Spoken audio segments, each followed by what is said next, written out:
नमस्कार। इंस्पायर के इस एपिसोड में आपका स्वागत है। आज हम महाराष्ट्र के उस वीर की बात करेंगे जो अपने पिता के समान ही शूरवीर था। फ्रेंच ट्रैवलर एबे कैरे लिखते हैं, यह युवराज बालक है परंतु बहुत वीर और धैर्यवान है, अपने पिता शिवाजी की तरह।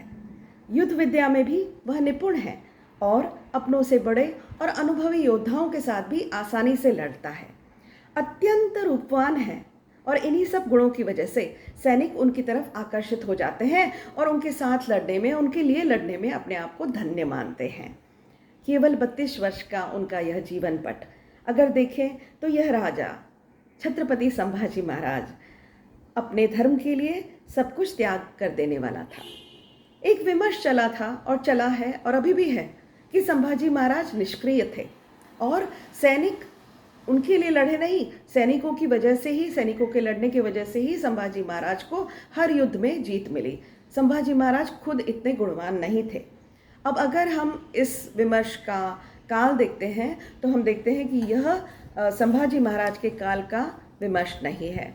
कुछ वर्षों बाद, काल उलट जाने के बाद यह विमर्श फेंका गया है। यह झूठा विमर्श है। इतिहास कुछ और बताता है। संभाजी राजे ने औरंगजेब के 8 लाख से अधिक सैनिकों के साथ युद्ध किया और यह युद्ध 27 वर्ष तक चला। इतना लंबा चला कि औरंगजेब का ध्यान उत्तर की तरफ गया ही नहीं और हम देखते हैं कि बुंदेलखंड, पंजाब और राजस्थान में एक नई सत्ता उभर कर आई इसकी वजह से। अब हम संभाजी महाराज का जन्म देखते हैं। उनका जन्म पुरंदर में हुआ था। शिवाजी के वह ज्येष्ठ पुत्र थे। सईबाई उनकी माता थी और 2 साल की उम्र में ही जब वह 2 साल की उम्र के थे तभी उनकी माता का देहांत हो गया था। इसीलिए उन्हें बड़ा किया राजमाता जिजाऊ ने। केशव भट्ट और उमाजी पंडित जैसे विद्वानों ने उन्हें शिक्षा दी। वह तीरंदाजी, घुड़सवारी, दंड नीति और शस्त्र विद्या में निपुण थे। संगीत विद्या में भी वह निपुण थे। उनका अत्यंत आकर्षक व्यक्तिमत्व था। बाल विवाह उनका हुआ था यशोबाई शिर्के के साथ। 9 साल की आयु में शिवाजी के साथ औरंगजेब ने उन्हें आगरा में कैद कर लिया था। शिवाजी ने अपनी युक्ति से वहाँ से दोनों छूट गए। शिवाजी ने एक दिशा पकड़ी और वह अपने राज्य में पहुँचे। संभाजी महाराज को उन्होंने दूसरी दिशा में भेजा और मोरोपंत पेशवा के यहाँ कुछ दिन वह बड़े रहे और बड़े हुए और एक अलग जगह पर उनका पूरा पालन पोषण हुआ। एक अफवाह भी फैलाई गई कि संभाजी महाराज अब नहीं रहे। यह सब उन्होंने उनकी सुरक्षा के लिए ही किया था। यह अनुभव इतने कम उम्र में, इतने उनके बाल्यकाल में संभाजी महाराज को मिला और इसी की वजह से उनका व्यक्तिमत्व पूरा एक योद्धा की तरह ही ढल गया।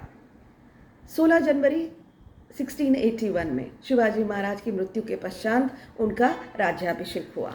अब सर हेनरी ऑक्सेंडर नामक डेप्यूटी गवर्नर जो ईस्ट इंडिया कंपनी में थे, वह शिवाजी महाराज के राज्याभिषेक के समय मौजूद थे और उन्होंने उस समय संभाजी महाराज को बहुत करीब से देखा। उन्होंने देखा कि यह बालक अपनी रयत के साथ मराठी में बात करता है, उत्तर भारत के लोगों के साथ हिंदी में बात करता है, ब्रिटिशर्स के साथ अंग्रेजी में बात करता है और पोर्चुगीज़ के साथ पोर्तुगीज़ भाषा में बात करता है। शिवाजी ने अपने बेटे को कितनी भाषाएं सिखाई हैं, यह विचार सर हेनरी को भी आया था।